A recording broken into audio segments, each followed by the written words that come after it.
So I want us to continue on and keep looking into some other places that we mentioned earlier, and some of the places that we must also make researches to look out for ourselves, to find out who we are and rediscover ourselves for good.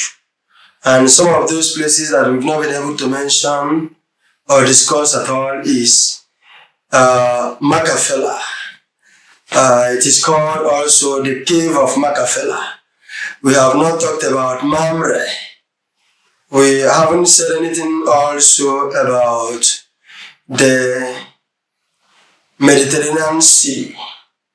We have said nothing as well about Ephraim.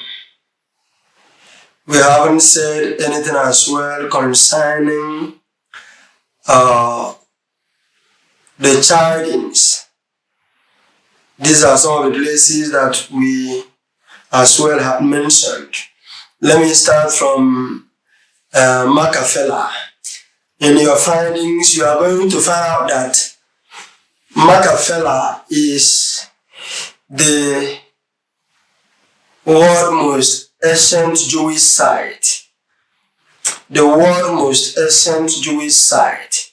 And as well, the second holiest place for the Jewish people, the second holiest place recognized by the Jewish people.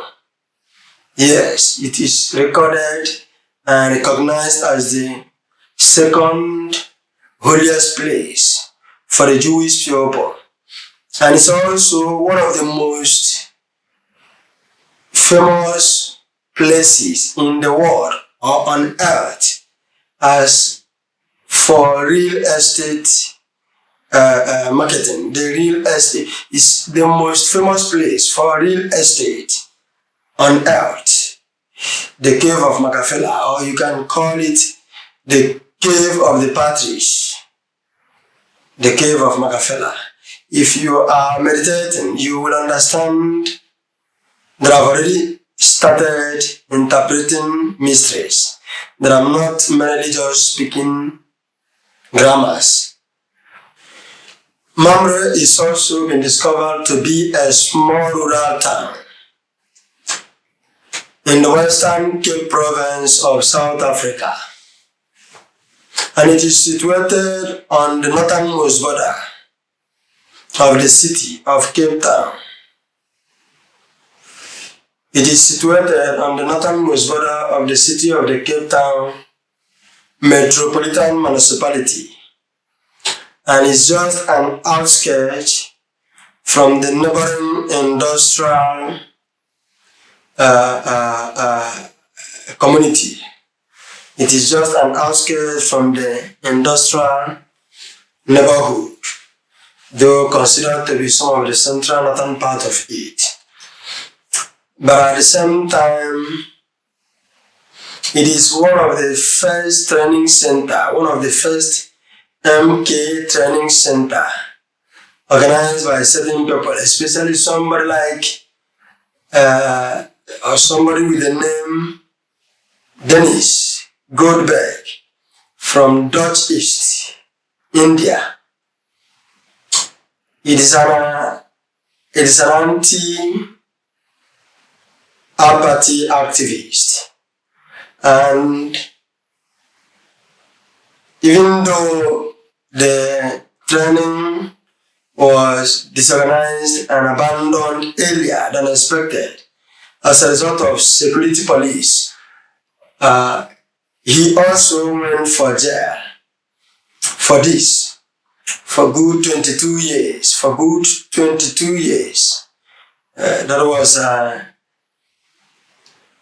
since 1962, and he came out or was released in 1985, and he also went back to home country or homeland in 2002. And I think, according to records, the Ark of Mamre was as well died completely in the year 2000, in the year 1996. Yes, in the year 1996, where Richard was buried. And I want us to keeping this record, because later on we are still going to use them for certain interpretations. Those digits are not just there. Any digit, most of those digits I've been mentioning, even earlier before now, they are meant for different interpretations. I want to go to Mamre properly in Israel.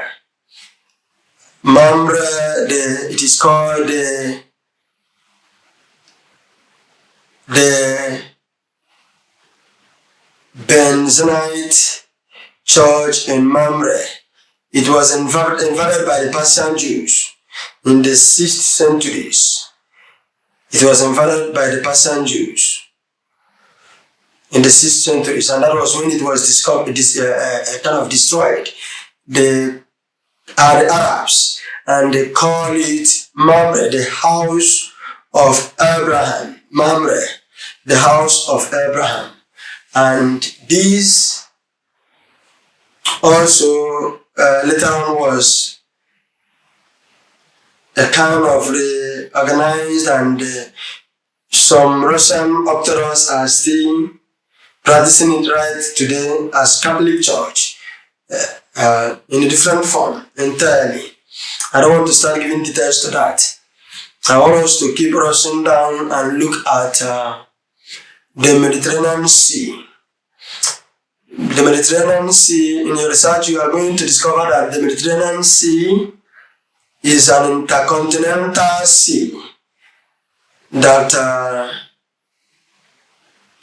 join up both some Europe countries and North Africa and Western Asia, continentally or completely together. It is made up of or surrounded by 22 countries. In your research, you can still go down and find out those countries or who are those countries. And that's what I can say for now.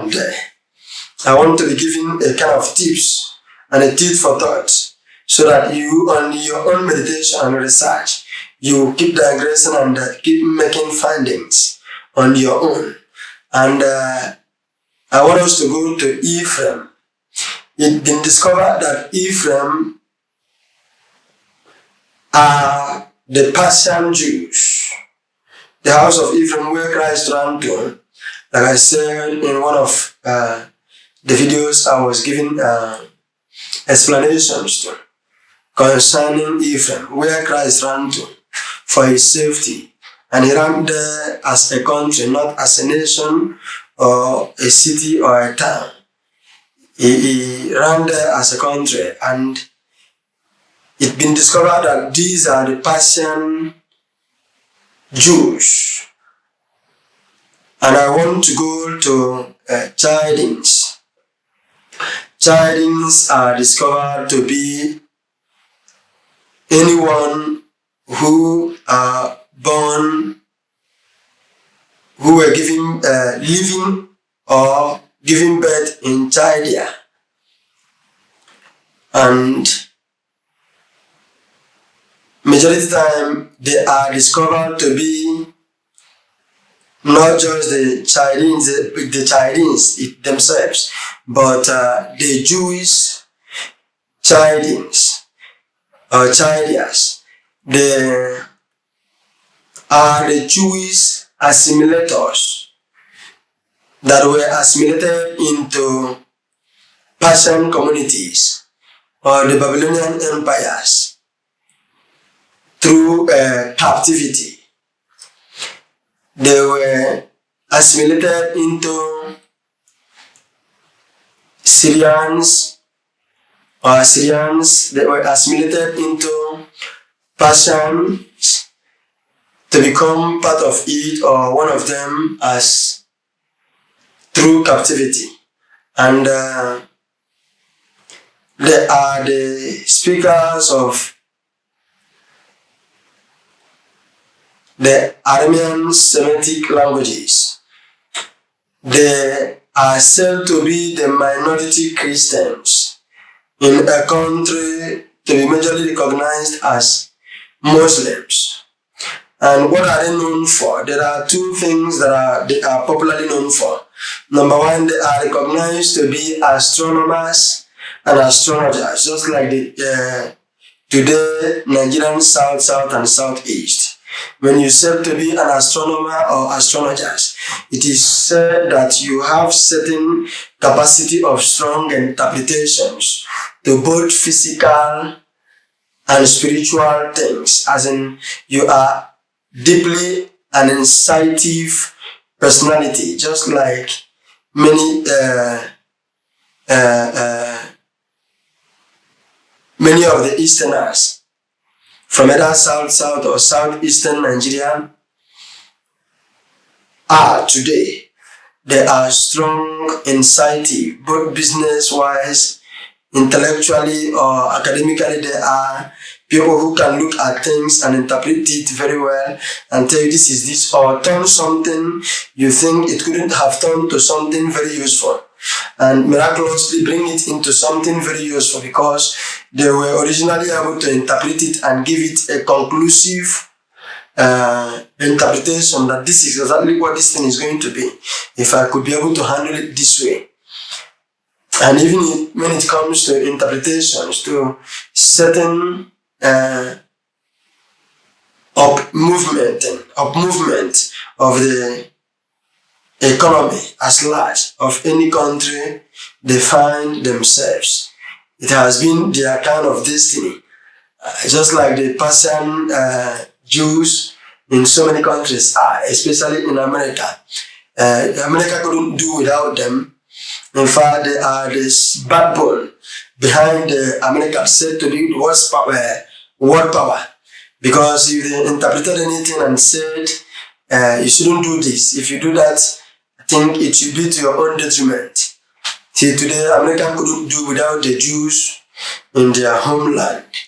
And I want to also say that that is exactly how it has been in Nigeria. The Jews in Nigeria, especially from the southern side and the southern eastern part of it, has been majorly the backbone, especially when it comes to the economy of the country, majorly the backbone of the country's economy from ancient till date. What are they also known for as the second thing? Invariably, what I've just discussed, they are known for rehabilitation and revitalization of the city, especially the western cities of any country they find themselves. And that's exactly what has been happening in Nigeria.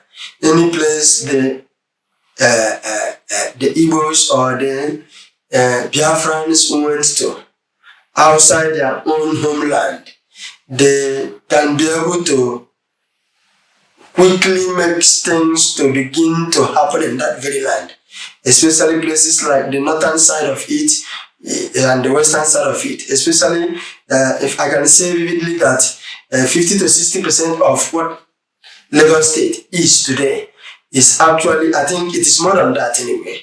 I can vividly say 70% of what Lagos is rawly today, economically or otherwise, is as a result of the Igbos or the eastern region that are dwelling completely right inside it. It has been like that from the ancient. And this is what they are known for, the chidings. These are some of the things that when you are making your research, you come by with. That these are some of their attributes, these are some of their characters and characteristics. This is the input. Like if you go to Abuja today, the Easterners have turned to Abuja economically something different. In fact, if not for the Easterners, I can bet you the shouting and the crying. Like I said,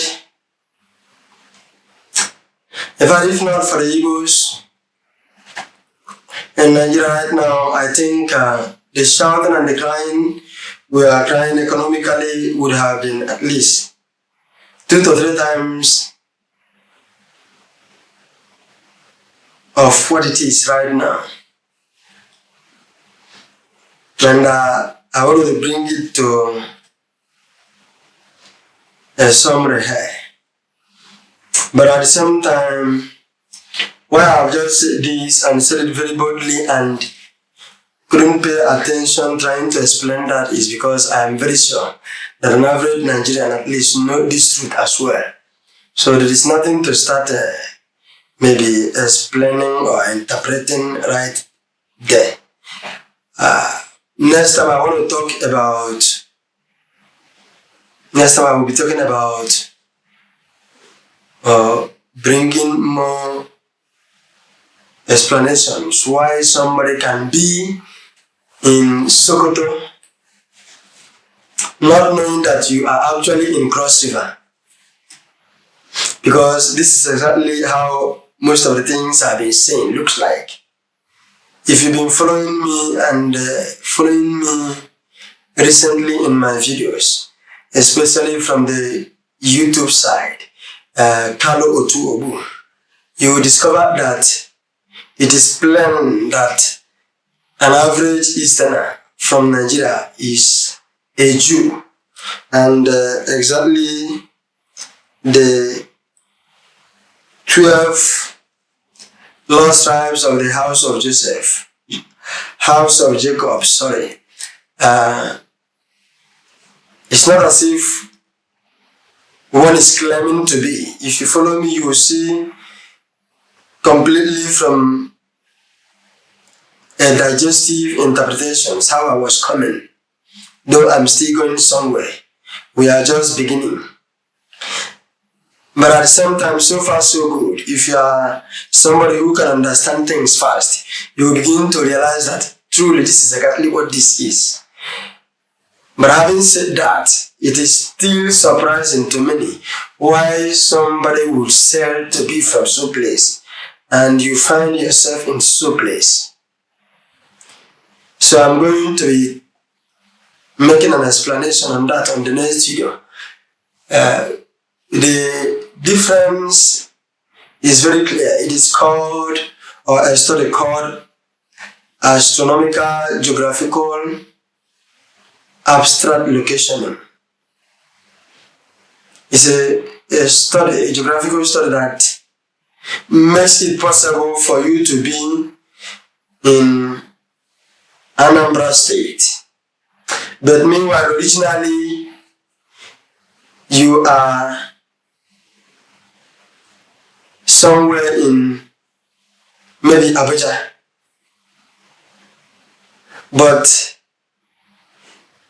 some of the differences or the similarities, some of the similarities is the fact that right there in Anambra, the features, the geographical features